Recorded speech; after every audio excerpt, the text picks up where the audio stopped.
I'm Sydney. I'm Maya. And we're Corporate in Color. We are so excited to be back with another coffee chat. And today we are talking about one of our favorite topics, which is how to shop without going broke. Yes. Yes, it's so important that you save your money, you don't overspend, you're not living above your means. Especially, I feel like as a young professional, Absolutely. when I wasn't making that much, but obviously I still had to look nice and go to work and be presentable or whatnot. But it can be difficult sometimes, that I think I've hacked this. So we have 3 really good tips we're going to share with you today on how to not go broke. And our first one is sales. Do not buy anything full price. There are very few things in my life I have bought that are full price. One is my Sunrev bag. It's a luxury item. I allowed myself that splurge. The other is my couch. Everything else I've gotten discounts on. Yeah, for sure. These chairs that we're sitting on were $5 on Craigslist. So, yes, the very first thing I do, especially if I'm shopping online, is going straight to the sales section to see what they have available. Absolutely. And that's something that I was kind of raised on, and I feel like you probably were too. Like when I would go shopping with my mom as a kid, it was straight to the sale rack, like Marshall Fields at the time. If you're from Chicago, you know Marshall Fields is like OG Macy's.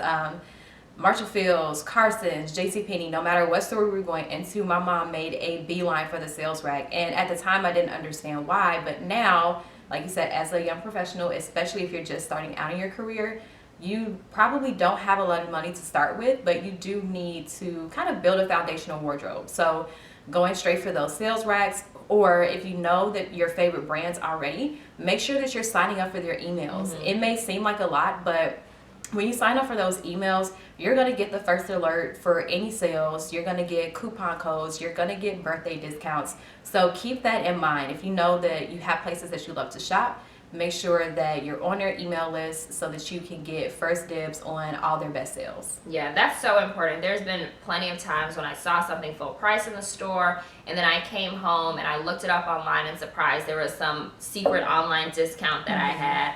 I brought my brother a sweater for Christmas, not work related, but it was full price, $80. I paid $25 for his sweater. Jason also got other gifts, but that sweater was a deal. we live for a deal. And I think you just don't want to get caught up in that, look at all these things that I can buy. It's totally unnecessary. It does not matter. I've seen girls look amazing in thrifted clothes, and somebody can buy full price for luxury items and still look a hot mess, and on top of that be broke. So save your money. Our next tip is going to be searching for dupes. So back to Sydney's point about high-end shopping. A lot of us probably have expensive tastes. Like if you look online, you might be drawn to the most expensive thing on the page. I'm guilty of that. All the time.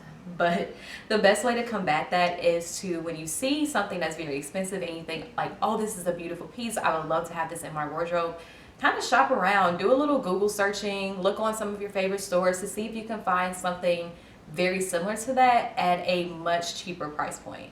That way, you're still getting an item that you want and that you know that you'll love in your wardrobe, but you're not going to break the bank to buy one piece. And making sure that you're buying pieces that work with your wardrobe, right? Like you don't want to get super trendy. You want to buy some foundational pieces, but if you really find something that you love, a little effort can go a long way. Absolutely. Yeah, one of my favorite tips is I saw this sweater. It was like $2,000. I was like, we're not paying that. So it kind of had large sleeves. So I searched, large sleeve sweater. You kind of have to finagle what you're searching for a little bit to get the response that you're looking for. Absolutely, I totally agree with that. And with that brings us to our third point, which is buying off season.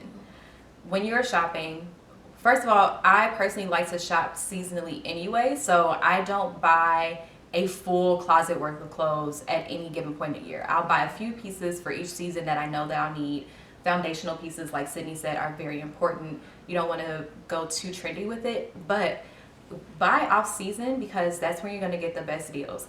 I always buy my coats between, I'll say, April and July. That's where you're going to get the best prices because for the most part, no one here in the United States is buying coats. It's summertime. Right. So you're going to get super great discounts. I've bought some of the most amazing coats on sale during the summer.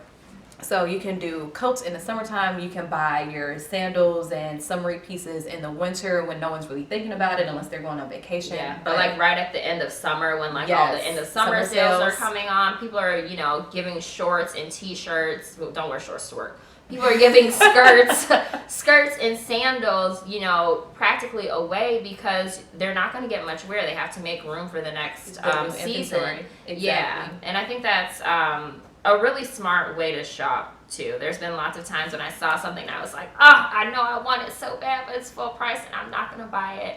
And then I held out, I was able to purchase it. And honestly, if you live in Chicago or, you know, in the Midwest, it's gonna be cold for a lot longer than you probably expect. So that's definitely one of our favorite tips. I hope you guys really enjoyed these tips on how to shop without going broke. Please reach out to us if you have any questions, any, you know, stores or brands that you love, or anything else that you want to see on Coffee Chat. So until next time, have a great day.